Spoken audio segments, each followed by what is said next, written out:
Blitzkrieg, lightning war. Some say the Nazis' legendary strategy was a myth, others that it was a brilliant new way to wage war. Whatever the truth, the concept of striking quickly and setting their enemies off balance was key to how the German military approached warfare in the early 20th century. In the early stages of their quest for territory, the dive bomber played a key role in this strategy. But as the engines that powered their enemies' fighters got faster, and as the British fought back with ferocious tenacity, the dive bomber was nearing obsolescence. Something new would have to be found. A better way for the Luftwaffe to strike into enemy territory. They would need a Schnellbomber, a fast bomber.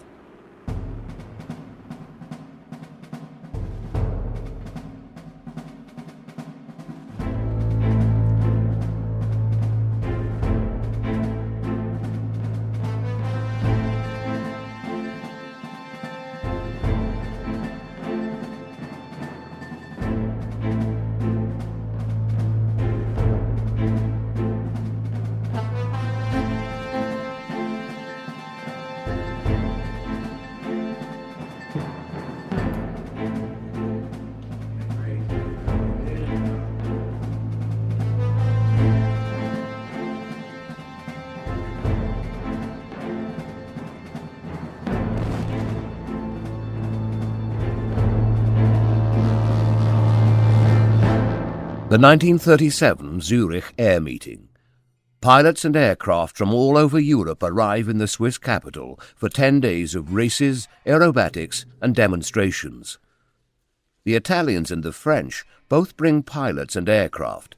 The British send a small aerial team, and Germany has entries in many events. In an alpine circuit race that runs from Dubendorf to Thun to Bellinzona and back to Dubendorf, a Messerschmitt 109 wins the first round of the race. In the second section, a Dornier Do-17, a new German bomber, leads the way, completing the circuit in 58 minutes and 42 seconds at a speed of 233.5 miles per hour to win the race. Though the race is a minor event in comparison to the speed races and aerobatic displays taking place over the weekend, it is vindication for some members of Germany's fledgling Air Force. On board the plane during the race is General Erhard Milch, State Secretary for the Reich Air Ministry, a man who has played a key role in the aircraft's creation. It is an aircraft that has long been in the works. Its original concept began in 1932, when it was designed to be a freight aircraft for the State Railway or a fast mail plane for Lufthansa. But when the Nazis come to power, Hermann Göring plucks Erhard Milch from running Lufthansa and brings him into the Air Ministry. Milch gives the go-ahead for Dornier to build prototypes of the aircraft, and it is designated the Do-17. The resulting aircraft is less than Lufthansa hopes. Its cabin is cramped and it costs too much to use as a mail plane. Abandoned in a Dornier warehouse, it sits neglected until a Lufthansa flight captain asks to take it out for a ride. He takes the aircraft for a flight and discovers that not only is it very fast, but it's also a very nimble machine. With some work, it could become a fast bomber. Around this time, the Air Ministry set their sights firmly on their needs for the future, and they look for an aircraft that can be secretly converted into a bomber. They put out a call for a freight aircraft with special equipment. Some adjustments to the Do-17, mainly giving it a twin-tail stabilizer, may give them exactly what they need.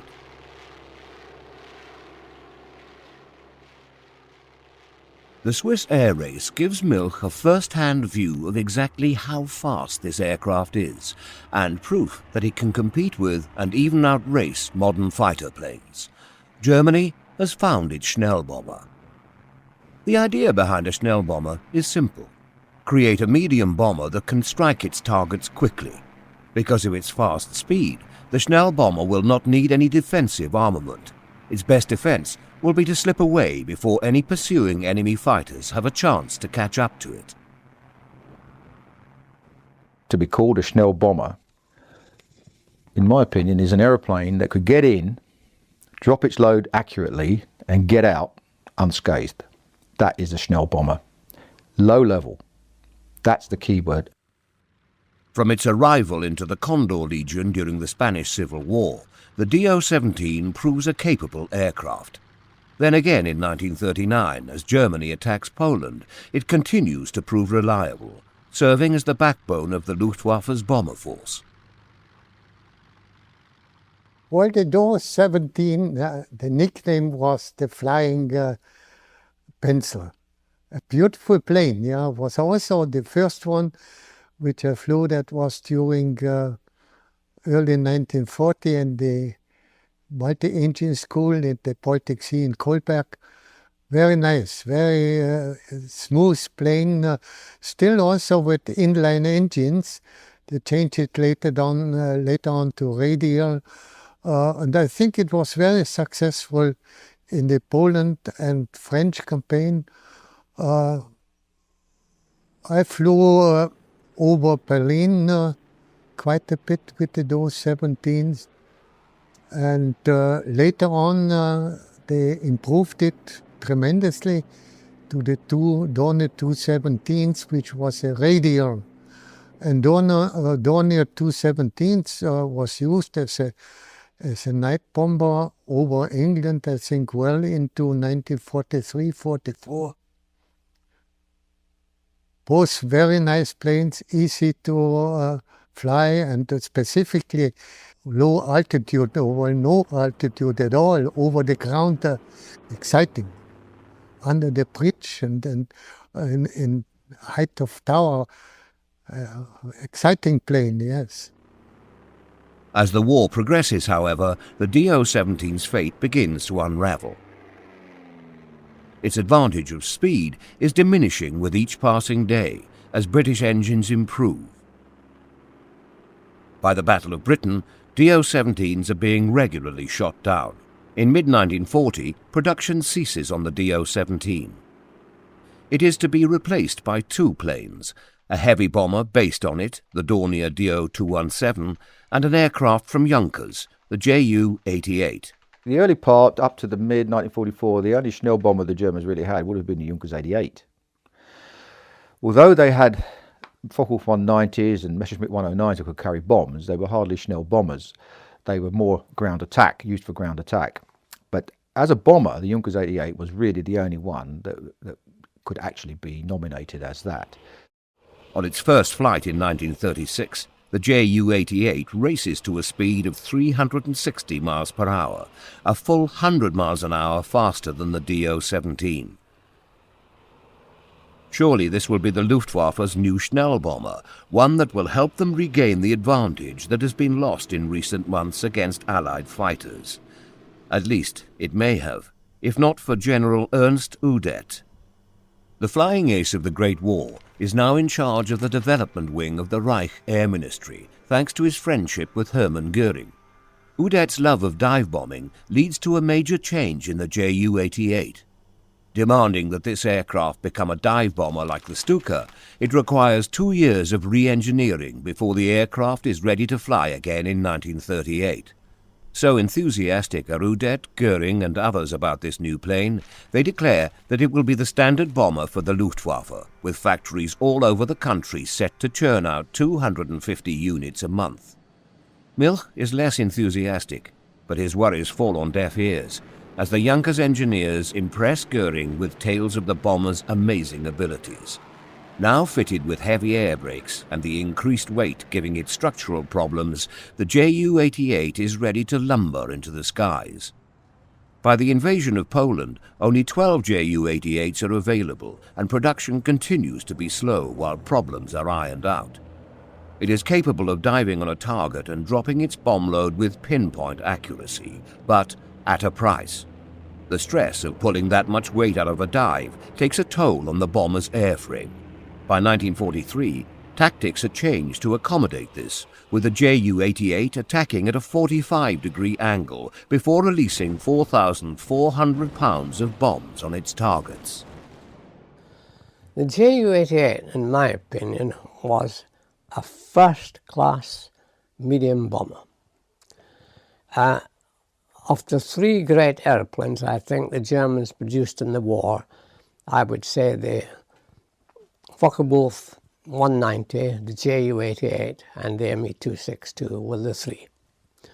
And the Ju-88 G4, for example, had a top speed of 400 miles an hour, which was 6 miles an hour faster than the 190A4 at that time, its contemporary fighter. So it was a formidable airplane. And also the Germans had learned from the mistakes of the previous medium bomber, the Heinkel 111, where you had the crew separated by the bomb bay. You had the flying crew up at the front and the defensive crew at the back. But there could be a breakdown in communication, which was not, and also there could be a breakdown in morale if you have the two separated. They had learned to put the four crew of the Ju-88 into one glass house, I think you would call it, on the fuselage. And the crews themselves were very enthusiastic about the airplane. I flew it quite a lot, that and the 188, and I was very impressed with both types of aircraft. The shortcomings of the Ju-88 are becoming apparent, and while it maintains its place as one of the Luftwaffe's most reliable and versatile aircraft, something new is needed. The solution may be found in Bomber B, a call by the Air Ministry for a new medium bomber, one that will replace all medium bombers in the Luftwaffe. It isn't long before a Junkers design for that specification leads the pack, the Ju-288. This highly redesigned version of the 88 will have a new pressurized cockpit, the ability to fly at much higher altitudes, better speed in the form of two UMO 222 engines, and a bomb bay capable of holding twice the amount of bombs. While the design is approved by 1939, it isn't until late 1941 that the UMO 222 engines are available for testing, and they prove to still need quite a bit of work before being ready for production. Junkers has an idea to fix that problem, a stopgap design, improving the Ju-88 and turning it into the Ju-188. And it was a very reliable, very nice plane. I liked the 88 and then the improved model of the 188, which I flew quite a bit too. Well, the 188 had a rather different rudder effect, and I would say it had improved slightly, as one would expect with another move up the list. It had advanced a little over the Ju-88, but a negligible amount. It still had the good flying characteristics of the 88. In fact, slightly better. Based on the Ju-88B, this aircraft will have a newly designed fuselage and nose and longer wings that come to a point. It is to be powered by the BMW 801 engine. All the extra power from that engine can carry a more significant bomb load, though that causes a problem. The bomb bay on the 88 is already too small to accommodate much more. External bomb racks can be added under the wings, but this will affect performance. Why hold the bombs externally? It is purely a matter of speed and simplicity. It is thought that in a quick strike, waiting for the bomb bay doors to open will waste precious time. Without a bomb bay, destroying the enemy will be as quick as releasing the weapons above the target. Also, Germany has yet to develop as sophisticated a bomb sight as the Americans had, with the Norden bomb sight. By flying in low and dropping the bombs based on sight, the Luftwaffe can be sure they're hitting the correct targets. Accuracy is important because the Luftwaffe's bombers are lacking in one very important department, their bomb load. The Allied heavy bombers can carry massive amounts of bombs. The B-17 holds up to 17,000 pounds of bombs. The Ju-88 carries less than half of that. Well, I think we missed the high-powered engines. It was the material which the American and English airplanes, the engine of the airplanes, were much stronger, much higher horsepower, because they have the right proper alloys in order to build it. And so the power was missing in the German airplanes, in the Dornier and in the Heinkel. We never could carry more than maybe 2,500 pounds bombs, and whereas all the different bombers of the Ally could carry much more bombers. The development of further Schnellbombers, and perhaps the very fate of the war, is changed by a decision right from the very top. In 1943, Adolf Hitler is planning ahead, thinking to the inevitable day when Allied forces will storm the beaches of France for an all-out assault on his European empire. One day, in the not-too-distant future, enemy soldiers, weaponry and tanks will be crawling from the surf onto the sandy shores, and he will need to be prepared for them. At this very time, Professor Willy Messerschmitt's team is creating what will become the world's first operational jet fighter, the Me-262. What had started as a bluff by Messerschmitt to prove to an Air Ministry official that he, like rival Ernst Heinkel, is interested in the emerging power of the jet engine, is now well on its way to becoming a reality. Messerschmitt's team is working on something very special. The engine power of this fighter is absolutely unrivaled by anything the Allies have, and it is hoped by many in the Luftwaffe that it will be the key to defending the fatherland from destruction. While test flights of prototypes started as early as 1941, the aircraft first flies with a traditional piston engine. It is only in 1942 that it truly becomes a jet aircraft, with the WW2 engine installed under each wing. But they continue to prove unreliable as tests push forward. The Junkers Ulmo 004 engine seems a likely candidate to power the world's first operational jet fighter. While enough tests have been undertaken by 1942 to determine the airframe is ready for production, progress is slow on creating enough jet engines to power the aircraft. I rate the 262 as the most formidable aircraft of World War II. I wouldn't have welcomed flying against it with what we had as the opposition aircraft at the time, because, as I say, there was a big gap. Performance gap, huge performance gap of at least 100 miles an hour. This is a huge gap. When you have a gap like this, the Me-262 could dictate the conditions of combat, when to start the combat, when to finish the combat. It could just, it was in control. By 1943, an even bigger problem comes up.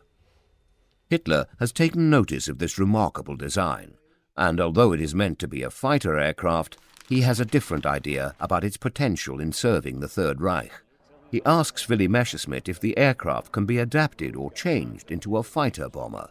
Surely a plane this fast carrying bombs, even as small as 150 kilograms, can cause enormous amounts of chaos and destruction in those critical first hours as the Allies arrive on European soil. Hitler's idea to convert the 262 to a Schnellbomber wasn't a bad idea, but technically it was a bad idea. But because Willy Messerschmitt actually said that it could be done, quite flippantly, the downside of Hitler insisting on the Schnellbomber was that the production of the Me-262 was stopped as a fighter, and he ordered that all 262s be converted to bombers. Now, the delay in that meant that the fighter units were then starved of this jet fighter. And Adolf Galland was absolutely incensed at this, and so were a lot of other high-ranking Luftwaffe pilots. But Hitler insisted that this aeroplane be converted to a bomber. And this had to a large extent, had a fairly large effect on the future of the fighter force. It is a decision that not only delays the deployment of the Me-262, but drives a wedge between Hitler's command structure and some of the Luftwaffe's most important leaders. Captain Erich Braun of the Royal Navy interrogated Hermann Göring after the war. The only one question he bridled a bit at was I asked him why he had fallen out with Galland at the end of the war. But he was obviously a bit fed up with General Galland, and who opposed his and indeed the Führer's use of the Me-262 as a bomber rather than a fighter. There's been a lot of talk about this because Galland, who was the General der Flieger, was very, very critical of the fact that Hitler used the 262 as a bomber over the beaches at Normandy. And it's interesting to hear Goering's view on this, because he was incredibly loyal to Hitler, and his view was it was a matter of priorities. And what was the major priority between the following? Either stemming the flood of the invasion at Normandy, or stemming the absolutely endless bombing of the Third Reich. And Galland believed in the latter, and Hitler believed in the former. And who's to say who was right? I think there's a case in both sides, frankly. But having said that, it's difficult to split a machine into two, so to speak. I think it would have been better to, with hindsight, I'd say it would have been better to have gone Galland's way. The plans to adapt the Messerschmitt 262 to its new fighter-bomber role doesn't stop at simply adding bomb racks to its wings. Willy Messerschmitt has an array of tweaks and adjustments that he hopes to add to the design in order to give the Führer the best Schnellbomber available.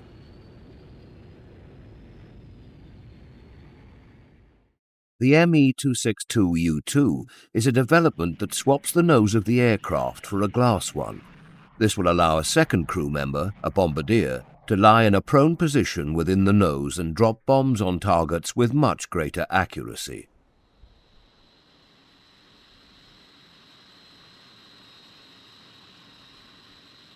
As well, structures known as Viking ship mounts, due to their curvature, are placed on the underside of the 262s to hold bombs below the aircraft. As a bomber, not outstanding, because it didn't have a good bomb aiming system. No, not outstanding. It would have been a big nuisance and could have created a lot of havoc, but I don't think it would have turned the tide. The Luftwaffe's desperate struggle to maintain their dominance above the battlefield led them to create many wondrous fast bombers. The necessity of their situation had forced them to evolve the very basic foundations of the aircraft, giving birth to the jet engine. Though previous engines had left them underpowered in comparison to the bombers of their enemies, perhaps this technological leap forward can turn the tide back in their favor. With their enemies pushing in on all sides and resources becoming more and more scarce, the Luftwaffe turns to innovation to keep them in the game in the battle for Europe. Next time on the Fast Bomber. With Hitler supporting the development of the Messerschmitt 262 to bomb the Allied landing craft during the inevitable invasion, other manufacturers continue to put forth designs to take its place should it fail. From another jet-powered aircraft to some very unusual and unique designs, the Luftwaffe continue to look for the ultimate Schnellbomber. It's been a long search for the perfect fast bomber. Since the Nazis took power, the Luftwaffe have been looking for a quick and deadly strike aircraft. From the early discovery of a fast mail plane that could be converted to hold bombs, to a promising bomber crippled by a general wanting more and more dive bombers, their search has not been easy. But with Willy Messerschmitt's first jet aircraft, Hitler may have found the fast bomber he needs to strike against his enemies. Excellent, but Germany required it in huge numbers more than it had if it was really going to make an impact on the course of the war. And this was virtually impossible. It wasn't just a question of producing more fighters. The major problems were produce more pilots, produce more fuel. Still other contenders are being designed. While Messerschmitt has his people working tirelessly to accommodate the Führer's demand for an Me-262 Schnellbomber, there is another aircraft that might do the job just as well. The Arado 234, a plane designed in 1941. As a single-seat reconnaissance plane, it is to be powered by two Junkers Umo 004 engines. But production of the engines is often delayed, and it isn't until 1943 that the aircraft has its first flight. While it has a conventional appearance, it also has one major impediment. Yes, the Arado 234B, which was an unarmed reconnaissance bomber, in its original form was taken off on a trolley in the same style as the later Messerschmitt 163. And when it lifted off, it retracted the skids. And of course, this meant you had extremely good streamlining and you got rid of quite a lot of weight by having a skid instead of an undercarriage. But when you landed, of course you were landing on a skid and you had to be removed from the runway or the airfield by tractor and then pulled back in, reloaded and put back up in a trolley. And the whole process, frankly, was far too cumbersome for operational needs. So after a very short time, this trolley was replaced by a normal undercarriage. There was no problem really with the Arado 234. It was very straightforward. It was conventional, no tricks, no problems stability-wise, and it had enough fuel to operate in the theater, the European theater of operations, and no restriction on it. The engine start was a tough process. Starting both of those Jumo 004 engines was always the most difficult aspect of the flight. Whatever pilot got in it, that was the most difficult aspect of the entire flight, getting them started. And you just had to grind them and grind them and grind them, and finally they took hold. But the engine was a very respectable engine. The Arado 234 was a beautiful looking airplane. Aesthetically, it was very clean and looked dynamic, aerodynamically, very attractive. And cockpit was unusual. It was a glass cockpit right at the nose, and it reminded me, when I got into it, rather of like being in a helicopter. You were stuck right out in the front there with completely clear vision around you.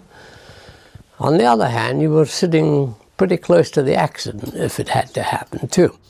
My first meeting with the 234 wasn't a very happy event because this was up at Grove in Denmark, where we found a number of 234s, and I had one prepared for a flight by the German crew because we obviously didn't have the expertise to deal with it at that stage. I taxied it out to the end of the runway. I was well aware, of course, that the Jumo 004 jet engines on the Arado 234 had a total scrap life of 25 hours. So it was really necessary to see the service record of these engines before you flew them. Well, the Germans were very adept at destroying documentation, so we had no record. However, I taxied out to the end of the runway at Grove and revved up to full power, ready for takeoff, and then just about to release the brakes when the starboard engine exploded and totally disintegrated, taking most of the starboard wing with it. And this, of course, could mean one of two things. Either the crew had sabotaged it, or it was an engine with 24 hours and 50 minutes on it. We never got to the bottom of what caused it, but suffice it to say that I must have flown something like 300 to 400 hours on the Jumo 004 in various aircraft, and never had another problem with it after that. So it did not give me a poor impression of the 234. On the contrary, when I flew it, it was a very nice aircraft to handle, had a very fast turn of speed. It could fly it and cruise. Its top speed was 474 miles an hour, which was very high. And of course, it relied on this speed for its survival, because it had no guns fitted to it, and was purely a reconnaissance bomber as such. But as I say, handled beautifully. It was straight wing, was not swept wing, and made a very good impression. While the Luftwaffe does have designs for these jet-powered planes, manufacturing enough of them to make a difference is proving to be a challenge. Between a lack of raw materials and the constant Allied bombing, it is proving difficult to supply their pilots with these bold new machines.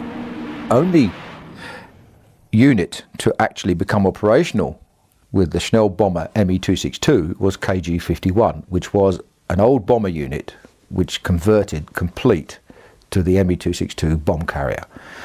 Now, they were actually, 262s actually used under bridges at Remagen. The perfect opportunity to employ a Schnellbomber comes late in 1944, as the Allies have breached the beaches of Fortress Europe and pushed in toward Germany. Ludendorff Bridge, a massive structure that crosses from Remagen to Erpel over the Rhine and into the heart of Germany. Hitler's scorched earth campaign called for the destruction of such timeless architecture in defense of the Reich. But the solid stone structure of the bridge may be more than he bargained for. After the 9th Infantry captures and holds the bridge from ground attacks, it is the jet-powered Me-262 Schnellbomber that is called in to finish the job. But the bridge takes the beating and continues to stand. Squadrons of Arado 234s also attempt to knock down the structure, but they too have little visible effect.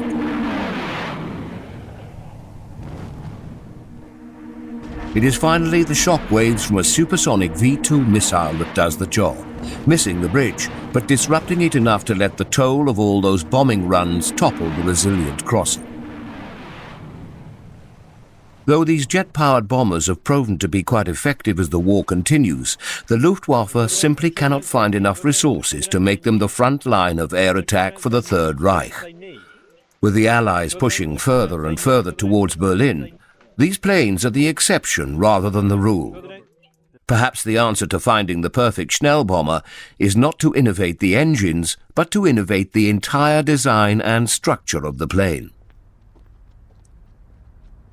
Just such a design may be on the way from a very unique mind, Dr. Richard Vogt of Blom and Voss. While still a student, Vogt met famed aircraft designer Ernst Heinkel and became inspired to take up a career in the aviation industry. Then, while working at the Zeppelin Works during the First World War, he met another great aviation mind, Claudius Dornier.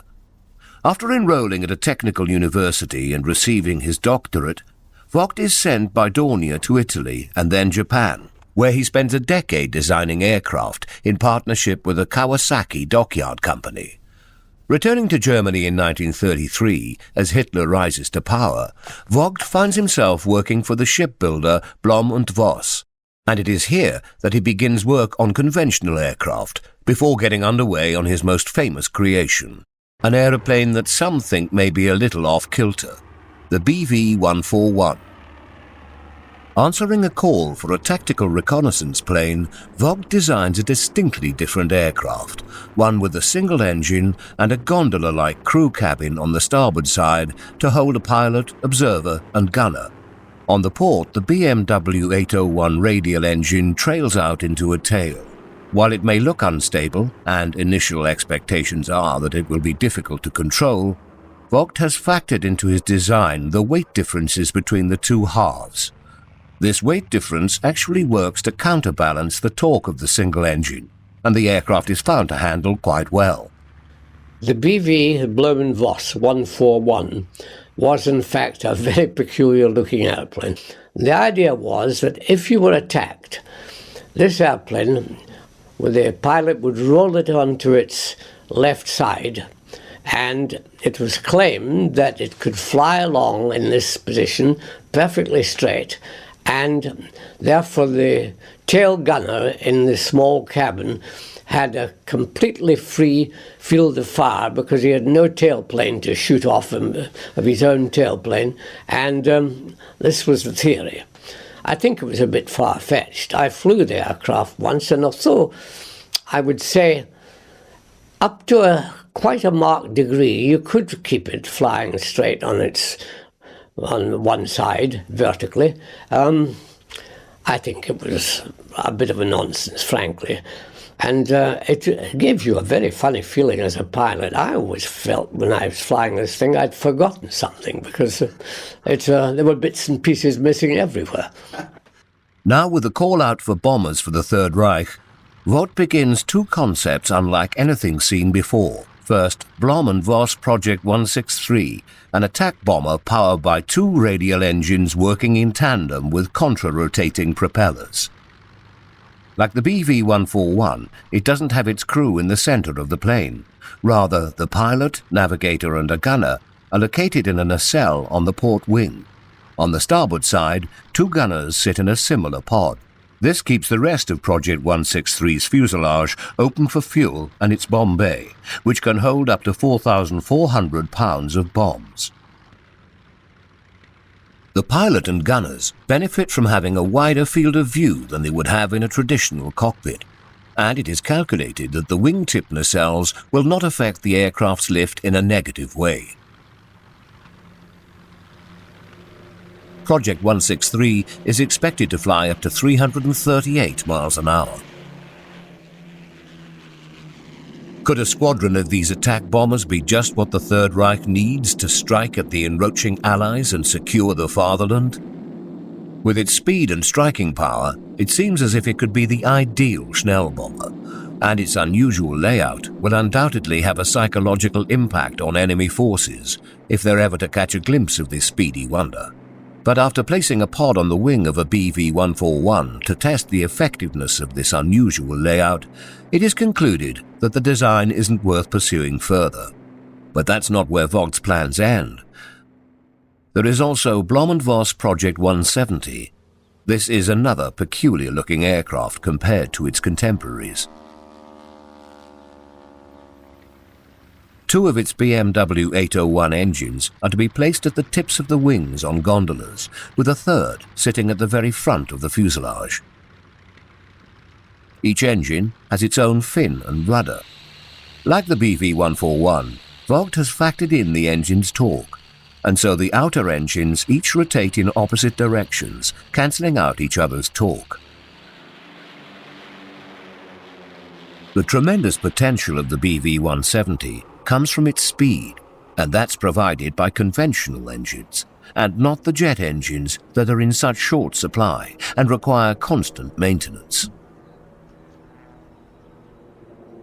With these fast bombers filling the sky, the Luftwaffe would have a fighting chance to ward off their enemies and perhaps even strike back beyond their borders to retake the ground they lost as the war has progressed. With an expected flight ceiling of over 38,000 feet, not only would the BV-170 be a speedy bomber, but its altitude may allow it to fly above many of the Allied fighters, giving an extra advantage of height to the Luftwaffe pilots.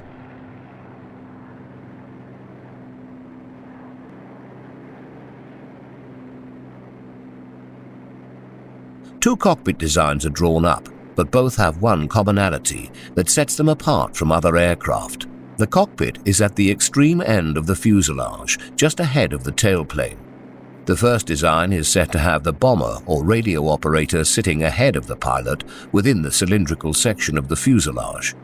The second reverses these positions and lengthens the visible portion of the cockpit.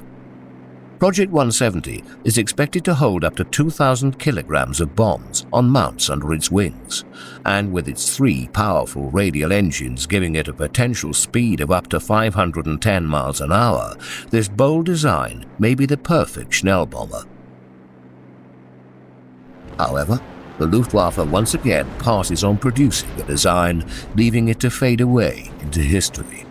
Vought's unconventional designs are ahead of their time, and their asymmetric and unusual beauty make them seem as if they've come from a science fiction story rather than a wartime design for attack bombers. But the science and aeronautical engineering behind the designs is sound, and it is this sort of thinking that has Vought remembered long after his last plane took flight.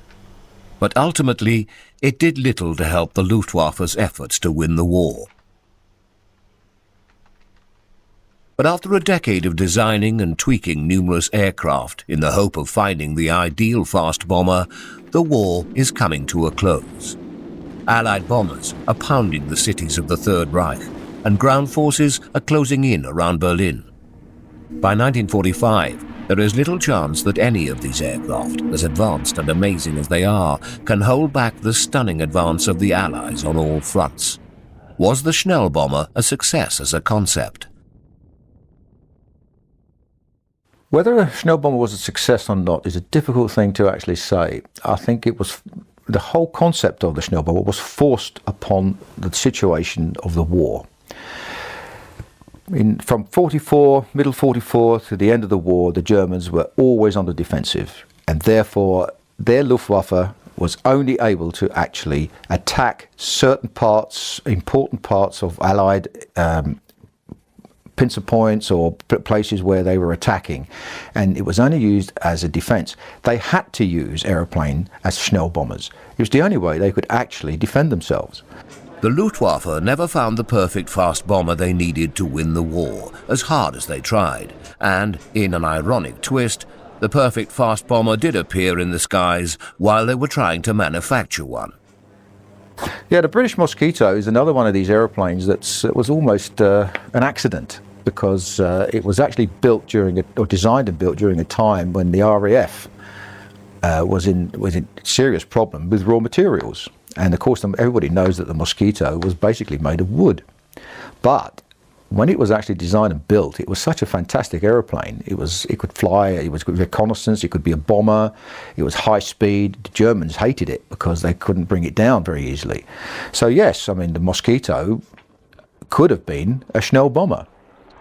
The Mosquito's success and the innovative use of fast bombers by the Luftwaffe would have a significant influence in the years to come on aircraft development.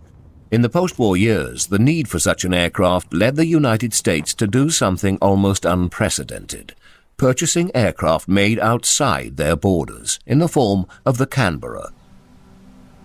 The concept of the fast bomber is one that held fast over the decades, because the theory is sound. To be able to swoop in, destroy a target with bombs or missiles, and then to speed away before the enemy could retaliate. Today's multi-role fighters can be traced back to this notion. They hold their armaments externally and use tremendous speed. That's because the idea of the Schnellbomber was to create a perfect marriage between the speed and maneuverability of a fighter aircraft and the destructive power of a bomber. 3/4 of a century after the first Schnellbomber was conceived, these multi-role fighters make up the backbone of air forces around the world.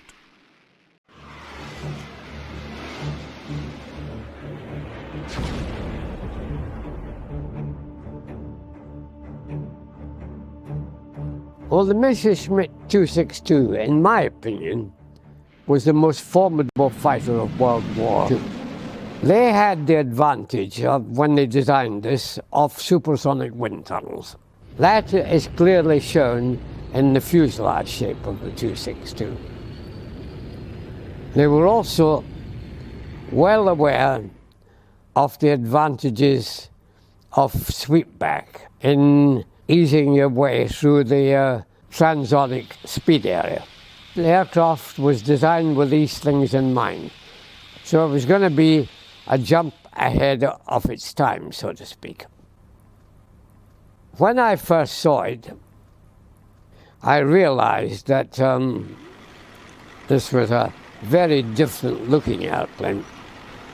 But also, at that time, I hadn't fully realized just the impact its engines were going to have, because we, in the early jet stages in Britain, were using engines operating on the centrifugal principle of jet propulsion. The Germans started off in that area as well, but they had a sector that went onto axial flow. And of course, today every jet engine is axial flow. They were on the right track right away. But having said that they're on the right track, I must divert for a minute, because was it the right track at that time? I worked closely with Frank Whittle, who was invented or developed the jet engine. And I knew he knew all about the axial flow engine. I said to him, Frank, why have we gone centrifugal when the Germans are going axial? And he said, because in the early stages of jet propulsion, I want to give our Air Force an engine that is simple and reliable. Now, how right he was, because in the early stages, the German jet engines, whereas Frank Whittle's centrifugal engine had an overhaul life of 100 hours, you overhauled it, the German axial flow jet engines had a scrap life of 25 hours because they didn't have the strategic metals to withstand the heat stresses at that time. So, temporarily, we were on the right track. But eventually, of course, the axial flow offered advantages in streamlining, because for a given power, you had smaller compressor and turbine discs. And also, of course, it had better specific fuel consumption. And altogether, they were on the right track there. But unfortunately, they couldn't go to the ultimate because, as I said, they hadn't the right metals. However, as an airplane, this was something quite electrifying to fly. The cockpit, there was nothing particularly unusual. It wasn't a cluttered cockpit. It was quite simple, and it had the functional things here, and the engine instruments on the right, and generally good view, good canopy view, and being a tricycle, you had a good view ahead. So altogether, they had a lot going for it, apart from this unreliability of the engines. Even when they were in the air, they were very sensitive to throttle movement. Excessive movement, either accelerating or decelerating, could flame out the engines. And it got so bad, in fact, that eventually the way the Germans were operating was to take off at full power, then ease slowly back to climbing power, and never touch the engines thereafter until you were coming into land.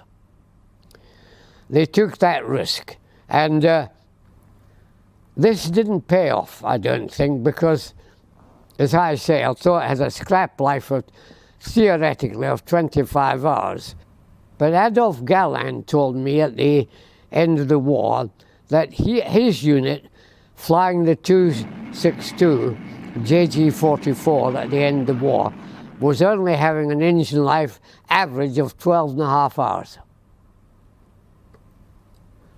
So it goes to show what the vulnerability of that was. Firepower on this airplane, huge. 4 30mm cannon. They had forgotten one thing, and we did the same with our initial jet, experimental jet aircraft. They had forgotten how to slow it down. They did not have dive brakes. And this cost them a little because the aircraft was built mainly to deal with the B-17 Flying Fortress bombers. And when you came in on a dive to attack them, your closing speed was huge. And you couldn't open fire because of the inaccuracy of the guns above 600 yards. So let's say you opened fire at 600, you had 2 seconds before you had to break away because your closing speed was so high. If they'd had dive brakes, that could have doubled the closing speed. Now with a closing speed of 2 seconds, you're firing at random. You're not sighting, you're just pressing the button and hoping you're pointing in the right direction. With 4 seconds, you can quickly sight and adjust and fire. So it would have made a big difference.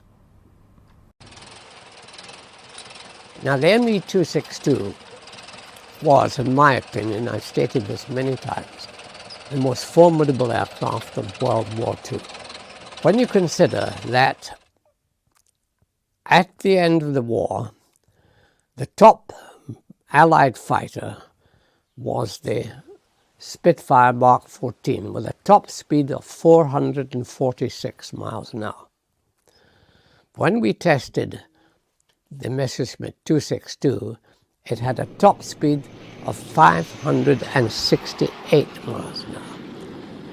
This was a quantum jump in performance, and it meant the 262 was virtually inviolate. It also handled quite well in the air. It had no nasty characteristics really, except if you lost an engine on takeoff before you reached safety speed. But apart from that, I was very impressed. It had 2 shortcomings, but all the early jets did in our country, in America and in Germany. Firstly, the engines were very sensitive. They were slow to accelerate to throttle movement, and you had to handle them very carefully to avoid flaming them out.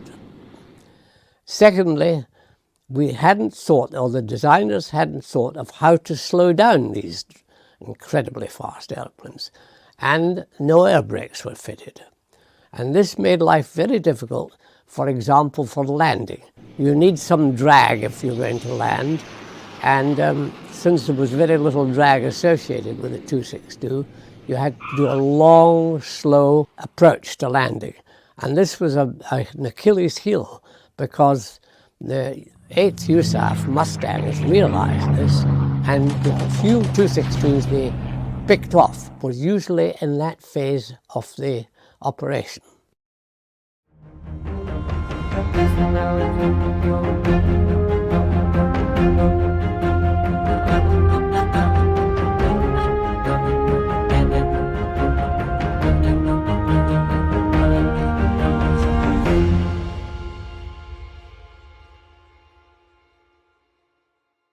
Of the 3 great airplanes I think the Germans produced in the war, I would say the Ju-88, the Focke-Wulf 190 and the Me-262 were the 3. The Ju-88, in my opinion, was a first-class medium bomber.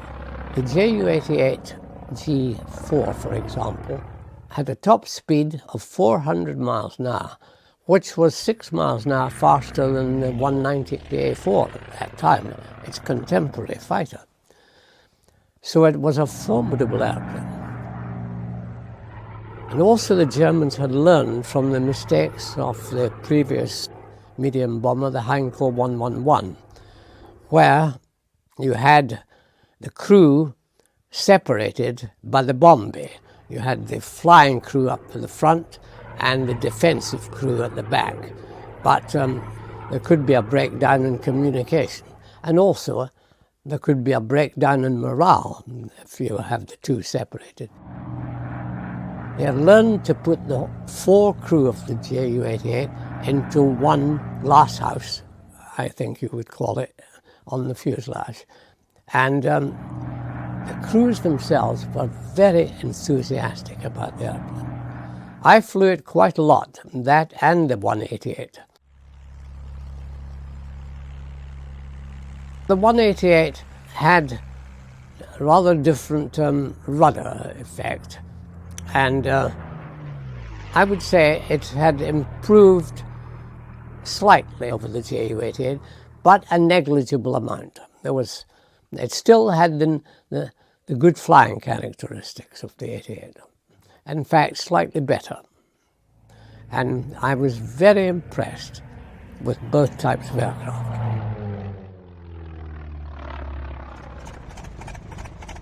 The Focke-Wulf 190, as a fighter, was first class. There's no question of that. It was an outstanding airplane. And inevitably, as the war progressed, there were attempts made to keep up with the hunt, so to speak, and give it a variety of roles. And there were many different marks of 190, and it eventually gravitated into the fighter bomber. In that role, it was quite effective, actually. Fighter bombers have a limited role. They are used against what I call targets of opportunity. You don't use them to come in and bomb an industrial layout. What you do is you use them to shoot up trains or convoys you see on the road. And from this way, the Focke-Wulf 190 was very effective again. So it was a versatile aircraft. And as it progressed, it eventually had an engine change. The Dora, the later Dora, was a magnificent fighter with an engine change and not really any structural changes other than those to accommodate the engine. But what it meant was, here was an airplane that could keep up with the hunt as the years of the war progressed. So from 1942 right up to the end of the war, the Focke-Wulf 190 was in the top grade of fighter or fighter bomber. In 1938, Luftwaffe Chief Hermann Göring declares, "I completely lack the bombers capable of round-trip flights to New York with a 5-ton bomb load. I would be extremely happy to possess such a bomber, which would at last stuff the mouth of arrogance across the sea." 4 years after that statement is made, the nation of Germany begins to feel the industrial strength of America firsthand. Bombers begin pounding the Nazi regime day after day with attacks from England. With the United States' means of production out of reach, any hope of retaliation seems impossible. Little do American leaders know that 3 planes are being developed in order to do just that. Messerschmitt 264, Junkers 390, and Focke-Wulf TA-400 are being rushed into production to make it across the Atlantic in order to reciprocate this destruction. It is a project cloaked in secrecy for more than 70 years. Many details are sketchy, based on hearsay and unsubstantiated claims. Now take an in-depth look at both the planes and the possibilities they represented. Could they have tipped the scale in favor of the Axis so late in the war? Could they have actually made it across the ocean and back without refueling? Explore alongside historians and experts the story of the America bombers.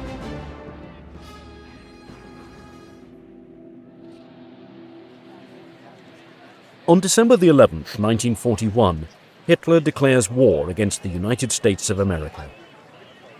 Ever since the Second World War has begun, the two nations have been battling it out unofficially in the Atlantic Ocean. Hitler probably declares war on the United States because there's already an undeclared war going on against the United States of America. In the North Atlantic, with U.S. destroyers, U-boats. So he may think it's simply inevitable. But whether he thinks it's inevitable or not, it probably wasn't, and it's a terrible mistake on his part. We came in the war because of the Japanese, because of Hitler's stupid agreement with the Japanese. And he lived up to his agreement, but it really did cost him the war. You know, if he'd never made the alliance with Japan, you know, we might be doing this interview in German. Before Pearl Harbor, America supplies the Allies with war materials, causing its ships and German U-boats to clash as a result. It is quite clear that the United States had broken their neutrality at least 6 months before Pearl Harbor by assisting the British in getting the convoys from the United States to Britain safely and without being attacked by German submarines. So there was actually this warlike activity already in existence between American destroyers and German submarines without there being a public state of war. Just prior to Pearl Harbor, there are a series of incidents in the North Atlantic. 3 destroyers are involved in altercations with German U-boats. The Greer, the Kearney, and the Reuben James. And there's an escalation with each one. And with the Kearney, it's merely an exchange of fire. There's a torpedo fired at the Greer after a U.S. plane takes a shot at the submarine. With the Kearney, the ship is actually hit with a loss of U.S. life. And with the Reuben James, that is sunk. And Roosevelt points to this as a reason for increased vigilance and activity against the Nazis. And it's a question of who fires first and all that. For Hitler, the decision is an easy one. The United States will no longer be considered neutral. The gloves can finally come off. Its shipping capabilities are now fair game for German submarines. Once victory is declared over the Soviet Union, America and Britain will sue for peace. That is the Nazi plan. In less than a year, however, the exact opposite happens. Fighting against both Japan and Germany, the arsenal of democracy only grows stronger. The Americans, again, had the resources, they had the industry, they had the time, and this huge industry that could produce trainers, fighters, light bombers, medium bombers, heavy bombers, patrol bombers, any type of aircraft you can think of, and the tanks, and the trucks, and produce the gasoline, and the munitions, and everything else, and the ships, huge navy. They could do all of that at the same time. The Germans couldn't. Factories begin turning out a plane every 5 minutes, and a ship every day. American factories were in 24/7 production by the end of 1942, and in 43 and 44, not only armed one of the largest militaries in the world, but armed our allies as well, the British, the Soviet Union. In the course of the war, we gave somewhere around 50,000 trucks to the Soviet Union, 15,000 tanks, 7,000 aircraft. The United States has a unique advantage due to its geography. It does not have to worry about planes bombing their factories. It can go on producing at an unprecedented level. America never really gets out of the Great Depression until World War II comes along. The unemployment figures were as high as 14-17% in the late 1930s, and they really don't start to drop until America becomes the arsenal of democracy, supplying Britain and the Allies and shipping literally billions of dollars overseas. The Lend-Lease program ultimately is $50 billion by itself, which in the dollars of today is about $800 billion, a tremendous stimulus package for the American economy. They were delivering huge numbers of aircraft and tanks, and vehicles, trucks, etc. to the British and the Canadians and the Australians, etc. So they were a major producer of weapons for the Allies. And having two oceans protecting its civilian population The American people are confident that they're providing materials that will shift the balance of power away from the Axis. Economists say the natural resources of the United Nations are greater, but the capacity of the Axis to turn what resources they have into weapons of war is tremendous. They have the mighty Krupp munitions works. We have Birmingham. They have Skoda. We have Delaware. They have factories like this in occupied France. England has Vickers. They seized the steel mills of Luxembourg. We have Pittsburgh. They have great factories to turn out Heinkels, Messerschmitts, Dorniers. We turn out flying fortresses, P-38s, P-40s, Aerocobras, Tomahawks, many others. Romanian oil drives their planes and tanks. Oil from the fields of Oklahoma, Texas, and California will drive our planes and tanks. For German leaders, the United States poses a serious dilemma.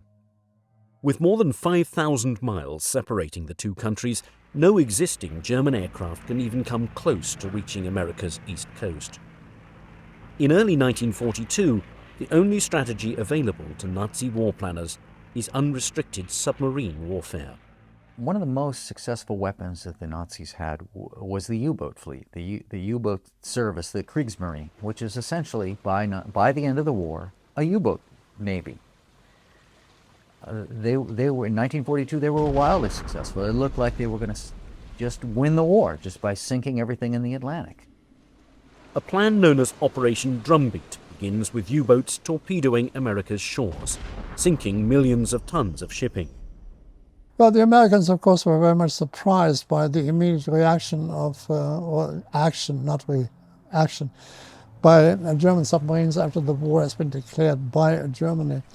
Germany at that particular time sent a group of submarines over to the American coast, and America was totally unprepared for that kind of assault.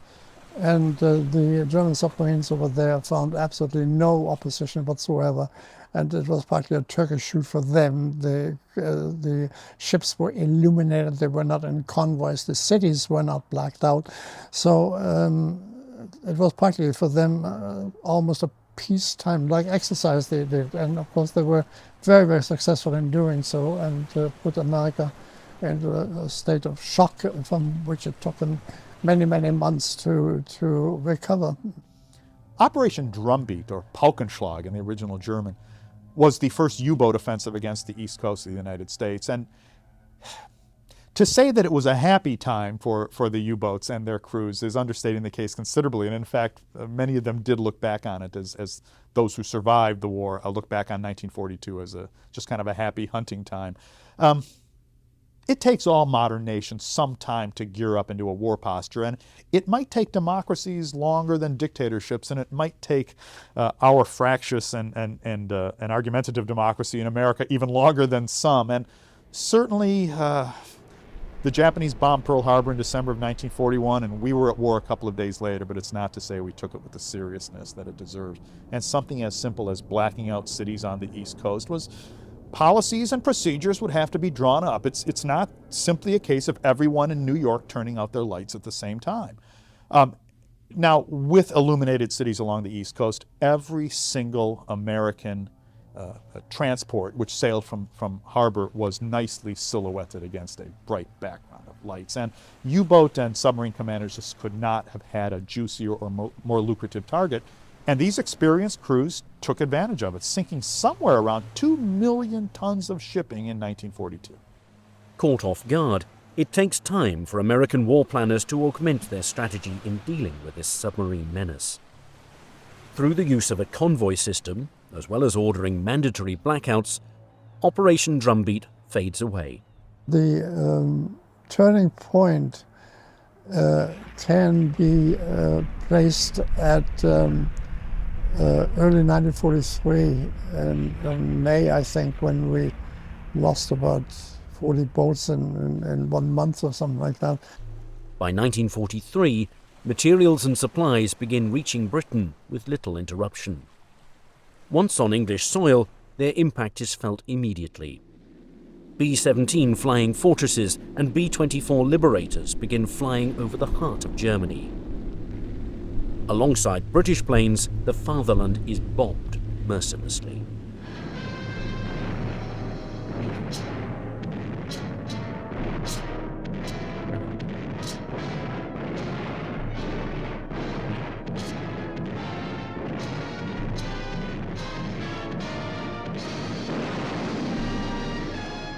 the offensive continues in greater and greater strength. Well, certainly German industries took a pounding. German civilians took a pounding. Winston Churchill probably put it best when he once said that the air effort was dehousing the German people, destroying their living quarters one building at a time. Cities are turned into rubble. And with Soviet victories on the Eastern Front, the Allied powers begin closing in on the Axis. Hitler, seeing the destruction firsthand, is outraged at these bombings. However, with his U-boats neutralized and the United States out of reach, there's little Nazi generals can do to fight back against the American war machine. What is needed is a wonder weapon to enact revenge. Beginning as early as the interwar period, German war planners study a hypothetical attack on the United States. Dornberger, assisted by Werner von Braun, had been thinking about some kind of a rocket-propelled weapon that could attack the United States as far back as 1937. There was a weapon that they were designing called variously either the New York bomb or the American rocket. It had an interesting intent. They would take a massive booster rocket, put a V2 at the top of it, fire it off, and the V2 would eventually attain speeds of 6,000 miles an hour, which meant that it could cross the Atlantic in something like 40 minutes. It could strike New York, it could strike Washington, it could strike Boston. Of course, you can never laugh these things off because Germans were so innovative that sometimes they achieved things which to many minds were quite impossible. The Germans were never able to launch any sort of attack on the continental United States. That's not to say they didn't talk about it, they didn't plan on doing it, and they didn't draw up various schemes for doing it, some relatively realistic and some much more fanciful. Many concepts are examined and many are rejected due to their technological limitations. There was the notion, for example, of launching a V1, the so-called buzz bomb, in some ways the distant ancestor of our modern cruise missile, of launching a V1 from a ramp on the deck of a U-boat that had surfaced off of the American coast. Now, of course, the problem of getting a German U-boat to the American coast with a large ramp and a buzz bomb on top of it was never really dealt with. Some of these ideas even border on the realm of a science fiction novel. Likewise, there was a plan for towing a V2. Now, the V2 being the not-so-distant ancestor of the post-World War II intercontinental ballistic missile, of taking a V2, encasing it in its own missile launcher, and then putting it into position on the back of a U-boat. The launcher would swing into a vertical position, that is a launch position, and thus then launch the weapon against an American city, presumably New York, and presumably Manhattan.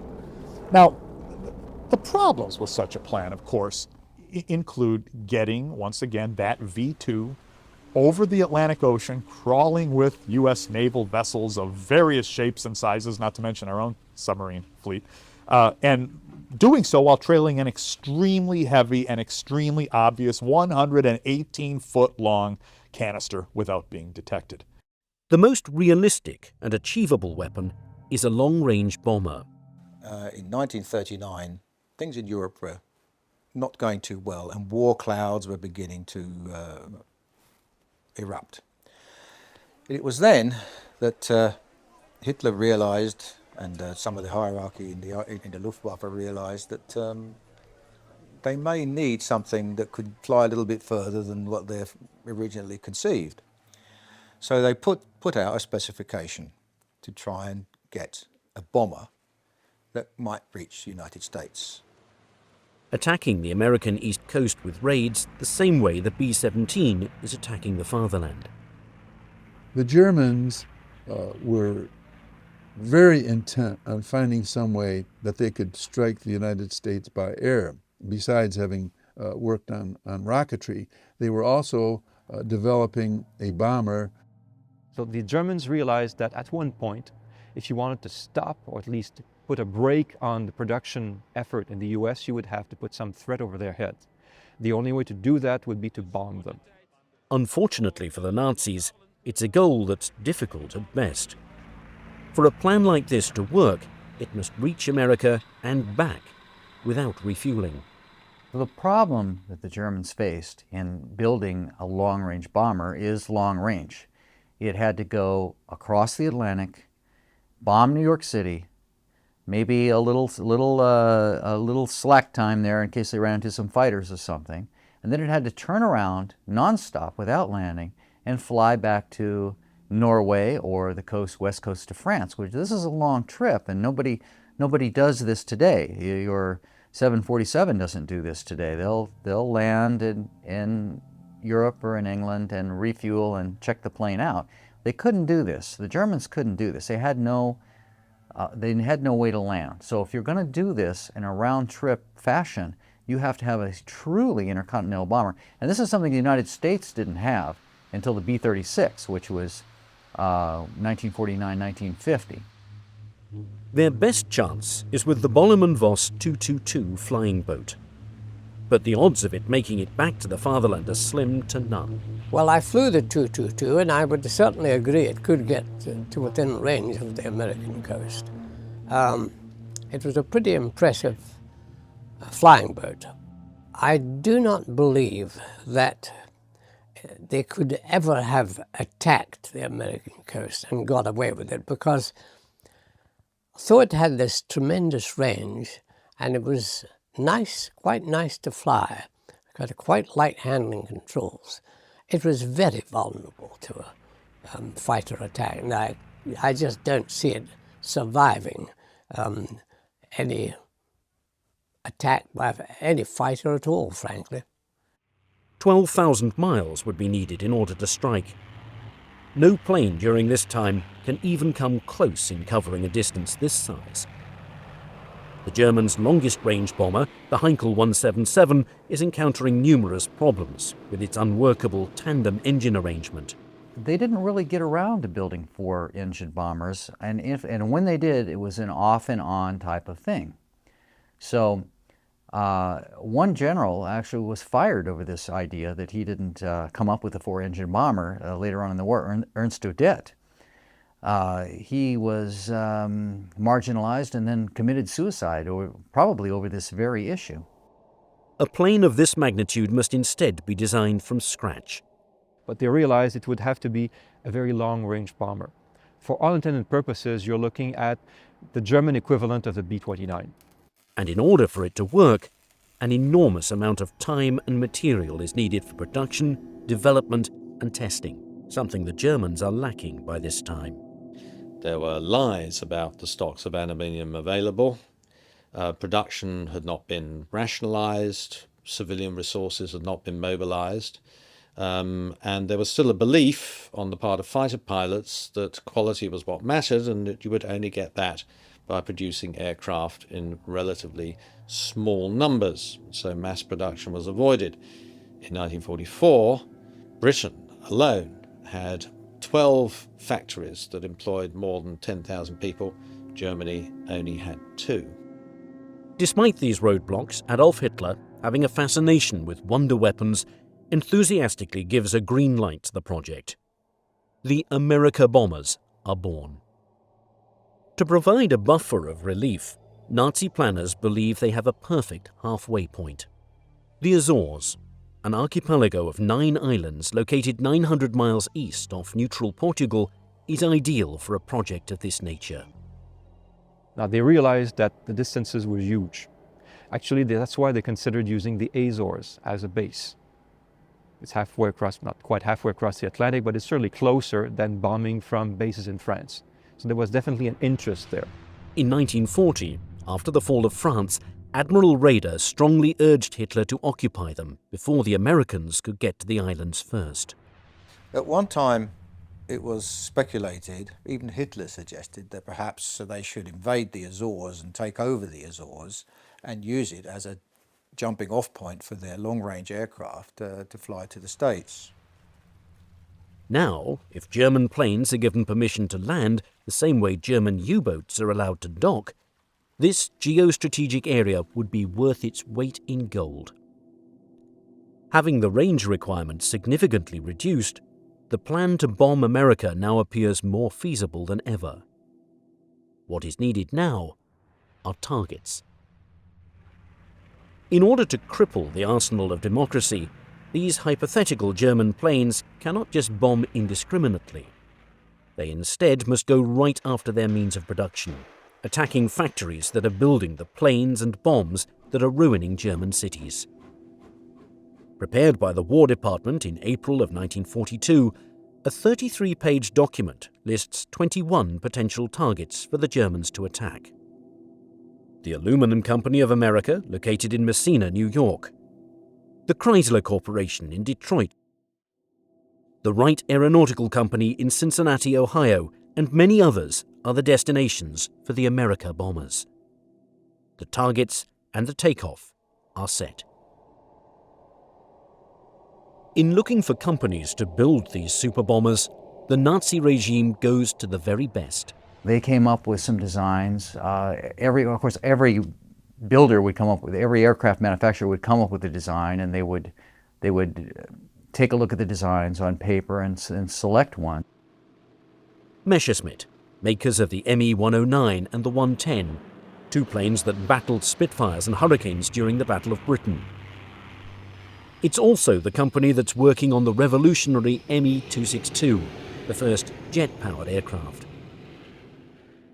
Beginning in the late 1930s, Messerschmitt begins dabbling in what is known as Secret Project P-1061. Its requirements are for an aircraft capable of reaching bases in Central Africa as well as Vichy French territories.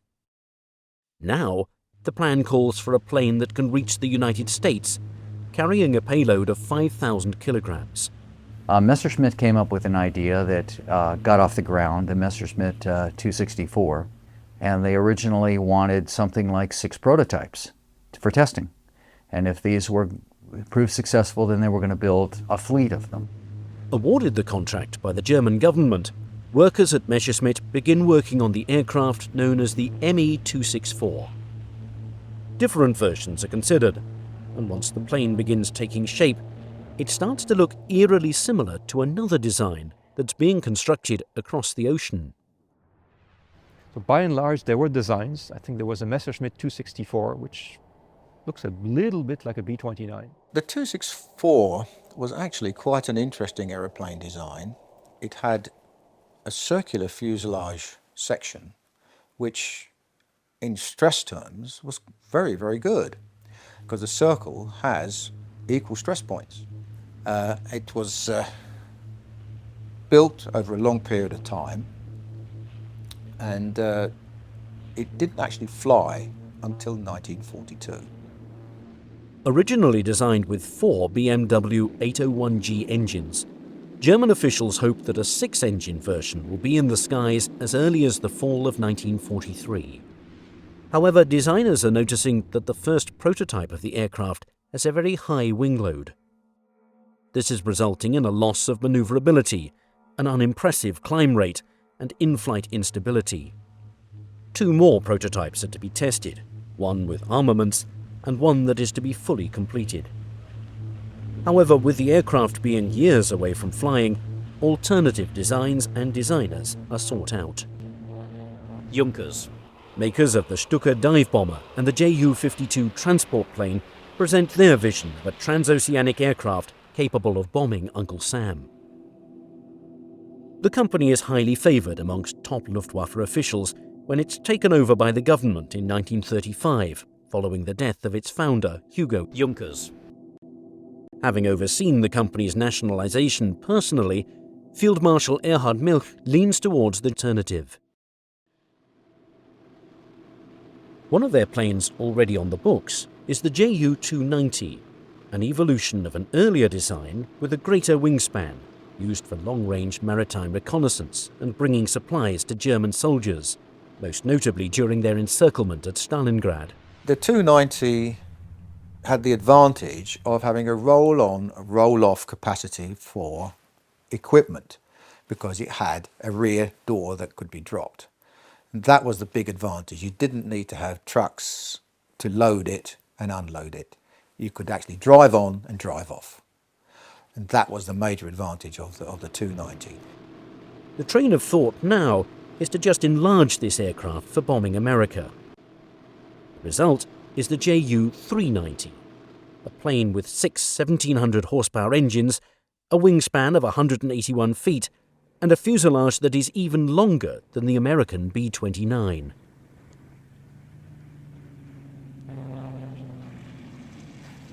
Junkers were actually adapting their Ju-290 aircraft into the Ju-390, which was actually a 6-engined aircraft. And a lot of people, especially the German Navy, thought that would be quite a nice aeroplane, and others thought that yes, it would make a very nice America bomber. The Ju-390 was a similar situation. There were two built that we know of. One was given to Hans Bauer, the Hitler's pilot. So it was for Hitler's use, for state use. So Hitler had a 390. Built at the Junkers factory in Dessau, the first prototype is able to make its maiden flight in August of 1943. They had high hopes for this bomber, and between this and the Messerschmitt 264, it looks like that much time, or if not in total time, these were controlled by the SS. Despite its early success, the Nazi hierarchy still wants an insurance policy. On August the 11th, 1938, the nation of Germany makes history when a Focke-Wulf Condor arrives in New York City after a rigorous 24-hour flight across the Atlantic. There was still this belief in the USA that they were very safe, and isolationism was still very, very rife there, and that any kind of invasion from abroad would have been almost impossible. However, in 1938 an event occurred which changed all that. This was that on the 10th of August 1938, a Focke-Wulf 200 took off from Berlin-Staaken and flew right across the Atlantic and landed at Floyd Bennett Field in New York after a 24-hour, 59-minute flight, non-stop. This put the wind up. Senior military people who suddenly realized that they weren't quite as safe as they thought. Having proved itself capable of flying long distances, the aircraft goes to work during the war, providing reconnaissance for U-boat operations. The Focke-Wulf 200, it was of course the civil Condor at one stage, and then it was militarized to become the Courier. And in fact, as the Courier, it was very successful as a reconnaissance aircraft over the Atlantic.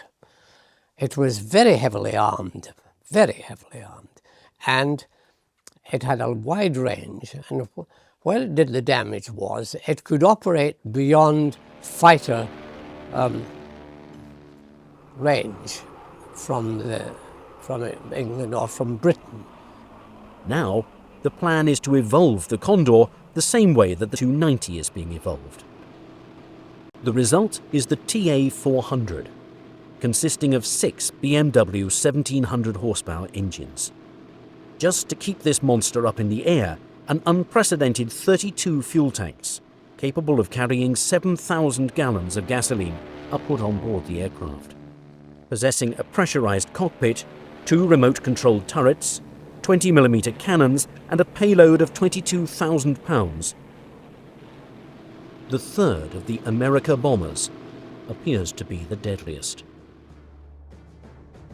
As Germany struggles to find a way to attack the United States, many options are looked at. Submarines, space rockets, and espionage are appealing. But the most realistic strategy by 1942 is a long-range bomber. 3 companies, Messerschmitt, Junkers, and Focke-Wulf, all bring their designs to the table and begin working on planes that can render a decisive blow against America. Russia did not actually capitulate. And in the winter of 1941, it actually launched a counterattack in front of Moscow. And there began a phase of the war which was to last more or less till its end. It was a war of attrition. a war eventually to be on two fronts, precisely the war that Germans always knew they couldn't win. By 1944, the tide has turned in favor of the Allies. Beginning in 1943, the American Air Force and the RAF, the British Air Force, were mounting 1,000-plane raids against Germany.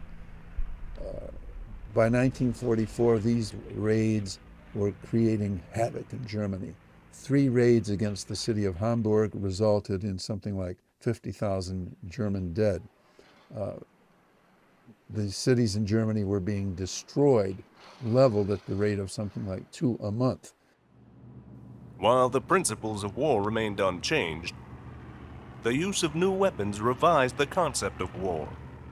This time, Germany was faced with a weapon that leaped over battle lines and frontiers and smashed at the ultimate enemy, the German worker, who equipped and fed the German soldier. This time, the enemy nation was physically destroyed before its defending army was defeated. But as the Allies came to rely increasingly on a strategy of strategic air power as a way of bringing Germany low, the need became pressing for some sort of escort fighter, and of course, that need was met in the P-51. The P-38 was available at first, then the P-47. Neither had the range to be able to escort the bombers all the way from England to Germany and back. The P-51 was the first that could do that. So now you had bombers flying raids all the way into the heart of Germany, even as far as Berlin, being able to have a very effective fighter escort the whole way there and back. In England, Operation Overlord, the invasion of France, is being planned by both British and American generals for later that year. At D-Day, in the final planning, the head of Allied Tactical Aviation was asked, well, what are we going to do about the German fighters? He said there aren't going to be any German fighters overboard.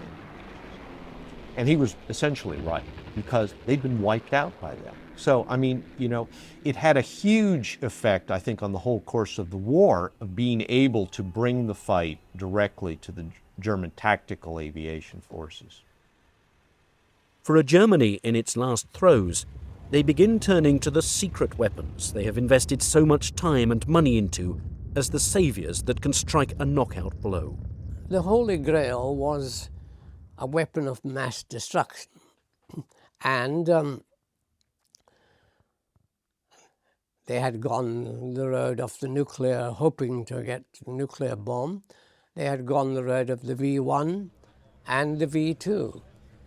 But they were always, as I say, searching for that Holy Grail. August of 1944, Hitler and Mussolini met in Germany. Mussolini took a train to Germany, and they had a little heart-to-heart talk. Mussolini said to Hitler, look, I've been deposed once, I've been reinstalled in northern Germany, or northern Italy. The Allies are in Italy.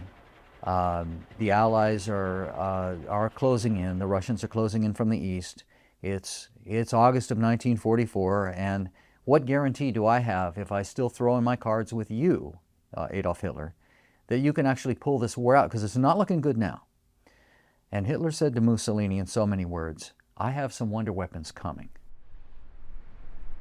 In Peenemünde, the Luftwaffe is working overtime, getting the V1 flying bomb ready to launch.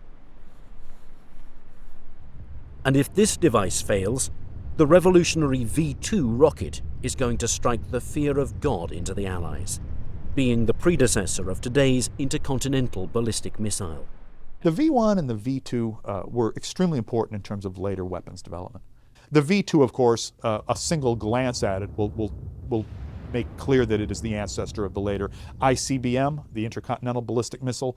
But perhaps even more than that for most Americans, it is clearly the ancestor of our NASA effort to reach space. The target for both these weapons is London, where no one will be spared. Britain's ally, the United States, is also set to receive a deadly dose of a different type of wonder weapon. The Americans were using Great Britain as an aircraft carrier to bomb Germany. Bombing England or bombing London alone, the British may have said no more, but there's no guarantee that the Americans were even going to let them do that at this point. They were so intent upon crushing Germany, and they had the Russians moving in from the east. So for a lot of political reasons, you have to stop this at the source. So the Germans were interested in bombing New York City, number 1, Moscow, number 2, and London, number 3. In order to strike fear across the Atlantic, the America bombers are being hurried along. As development continues, the Nazi leadership is hoping to get at least one of these planes across the ocean to deliver a fatal blow. The Junker 390, which was tested in a flight that managed to remain aloft for something like 12,000 miles, which would easily have made a round trip to the United States. And one of the practice runs they ran within 12 miles of the U.S. coast. The Germans even had another bomber in their plans, and that was a Messerschmitt plane, the ME-264. It was also tested and very likely could have struck the United States. If this plan proves successful, the psychological impact could be the German equivalent of the Doolittle raid. Yeah, the targets for the ME-264 would obviously have been preferred to be military targets. But the propaganda value of simply dropping a few bombs on New York would have had an amazing effect, both in the USA and on the morale in Germany. In the USA, it would have no doubt caused a lot of panic and created a lot of defensive maneuvers within the East Coast because they didn't know if and when the bombers could come back. In bombing the United States, the Germans saw that they could politically damage the United States, damage the American leadership so much that the Americans would reconsider their quest for total victory. In other words, that the Germans could do a deal. The Germans could do an armistice on the Western Front and perhaps keep fighting the Soviets. They really didn't like the Soviets. The Americans and the British were they didn't, that wasn't part of the bargain when they started the war. They really didn't, they looked upon us as more of a nuisance that got to festered and became a huge problem for them. So they would have always liked to just do away with us and continue fighting the Soviets. As intelligence leaks, President Franklin Roosevelt and Prime Minister Winston Churchill begin to worry about the secret weapons Germany might have in store for them. Franklin Roosevelt was very conscious of the capacity of German science. And indeed, in 1944, in December of that year, one of his agents who was posted in Turkey, which was a hotbed of international espionage, reported to him that the Germans had mastered another weapon called the V3, and that it was capable of attacking the United States. Now, Roosevelt took this threat seriously. In fact, he confided to one of his people that he understood that a single bomb launched in this method could destroy a United States city. So he put the East Coast on alert when this attack presumably was going to happen. Obviously, it did not occur, but it pointed out the potential of German science. If resources are diverted, England will be softened up for the eventual launchings of the V1 and the V2. The only thing that Germany does not have on its side is time. By 1944, as the America bombers are being developed, Germany remains in a weakened state. Being pounded into submission day and night by Allied planes taking off from the coast of England, and with the Soviet Union moving in from the east, it's no longer an if, but when the Nazis will surrender. Their factories cannot continue unless a dramatic reversal of fortune occurs. Only a miracle weapon can save them, which along with the V1 and the V2 is hopefully the planes designed to pulverize Uncle Sam. However, just as the project begins to develop, the dominoes begin to fall, lessening the chances that one of these planes will make it up into the skies before it's too late. The first of these is the decision by the Portuguese government to lease the Azores bases to the Allies. Sensing which direction the war is going in, the neutral nation turns away from the German plan to launch the America bombers from their territory. This key strategic site, where the Third Reich planned to base these planes, is now only a distant memory. As German cities and industries crumble, Luftwaffe officials are forced to make drastic cuts. In many respects, the America bombers are typical of the hundreds of secret projects being mismanaged that become the Achilles heel of the Luftwaffe. Right up to the last day of the war, they were working on 138 different guided missile projects.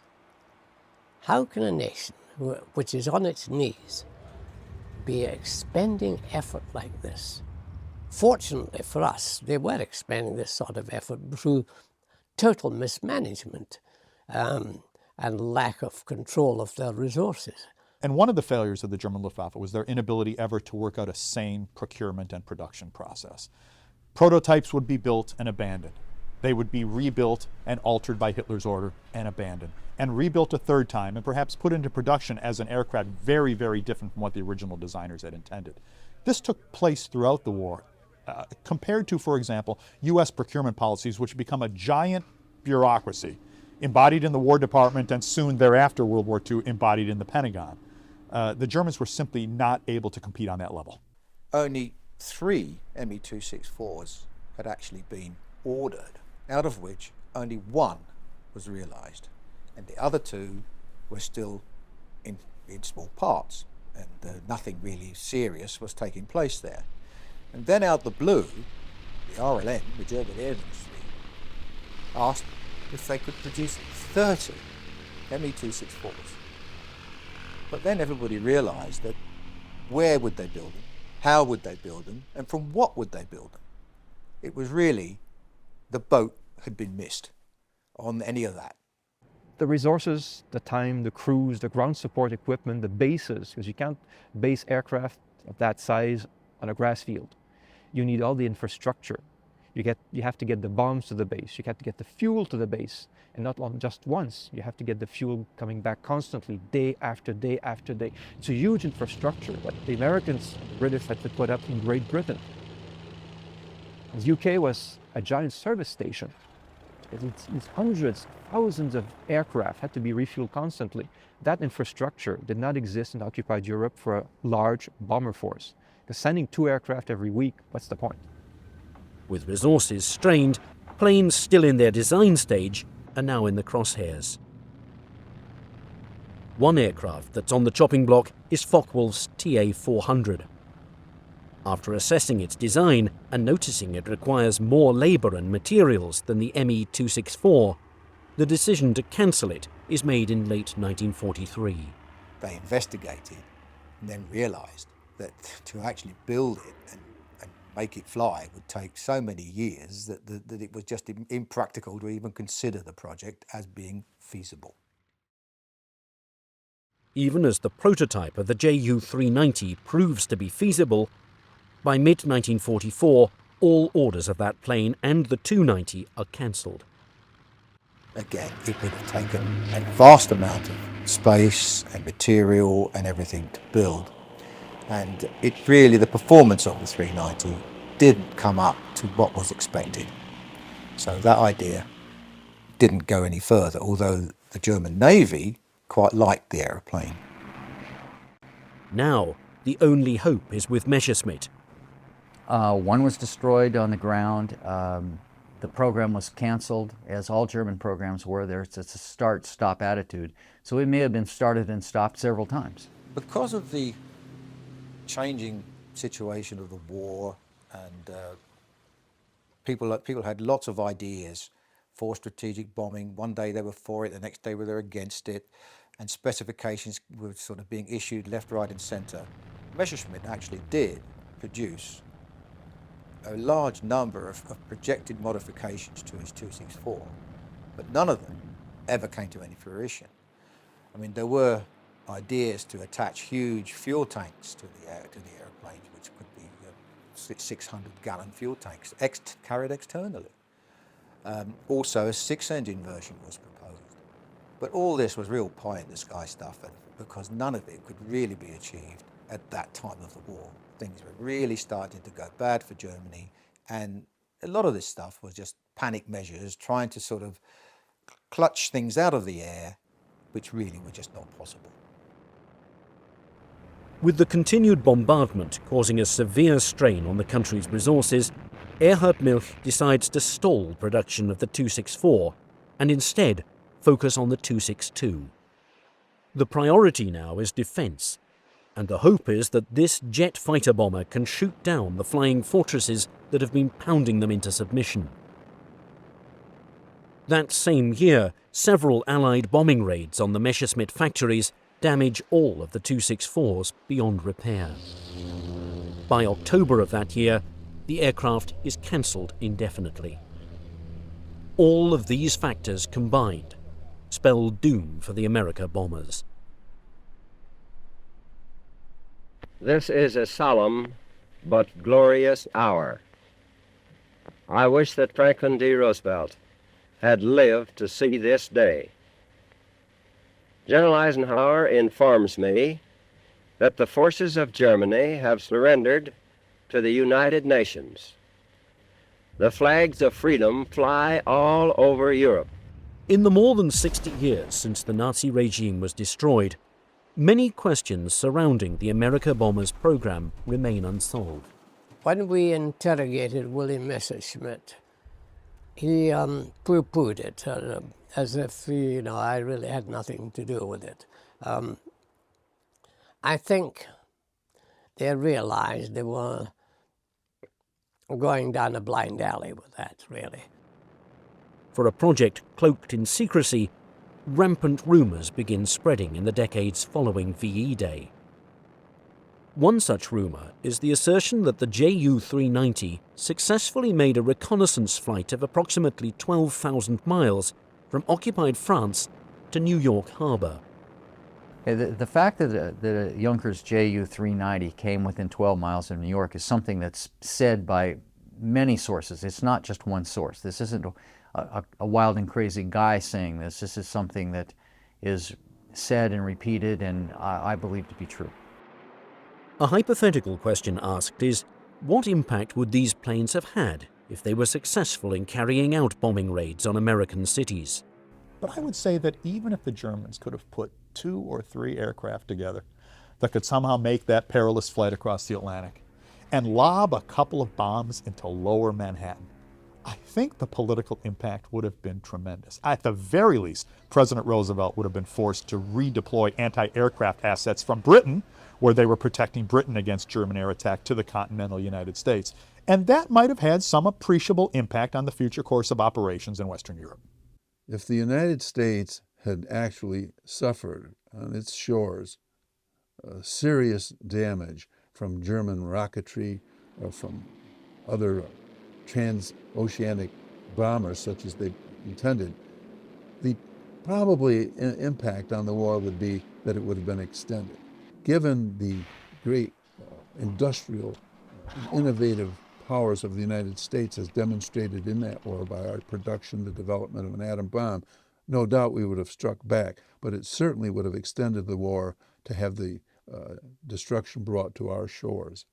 I wouldn't say a waste of resources, but to a large extent, the hopes of actually curtailing, even annoying the Americans was very small. They might have annoyed them all right, but that would not have been good because the Americans might simply have reacted by bombing the German factories and the bases more fiercely than they did. So in the end, chances are, even that the Germans built the bombers and the bases, they would not have remained in operation very long. They may not even have been completed before they got pulverized. Would they have been able to crack the well-oiled American war machine by 1945? Would they have been able to weaken civilian morale? When you look at the effect of the German bombing of England during the Blitz, it's pretty clear it strengthened British resolve. It caused more of a feeling of we've got to get back at those guys rather than fomenting this attitude of, oh, there's no point, we should surrender. So if you're talking about strategic bombing as trying to sap the morale of the enemy, the evidence is pretty clear that doesn't work. Naturally, the American people probably felt very secure having an entire ocean between ourselves and the war that was raging in Europe. What effect, let's say, on morale would have occurred had the Germans been able to strike us directly? I think it would have been very likely the parallel with London and Berlin. These places were smashed. Berlin was practically reduced to rubble by 1,000-plane raids, but people kept their chins up. They managed to take it and went on from day to day. I don't believe that the American people would have reacted any way differently. It's very difficult for people who have not been involved in a war like that, or have not gone through the experience, to understand that war to us had become a condition which to us was no more different than the weather. It was something we had to live with. You could talk about it, but you couldn't do a darn thing about it. And the fact that cities got destroyed or submarines got sunk or whatever, it was just part of war, and we took it very naturally somehow without being as dismayed as we are today when we read history. The plan to bomb America proved appealing to many in the High Command, an act of revenge against a nation that seemed impregnable. Like many other secret Nazi projects, however, a firm lack of purpose and direction existed. The bureaucracy in place at the time and the continued destruction of German factories and cities guaranteed that aircraft like these, despite their potential, would never get off the ground. Instead, these planes and the men behind them remain a pipe dream, one of the Second World War's greatest what-ifs.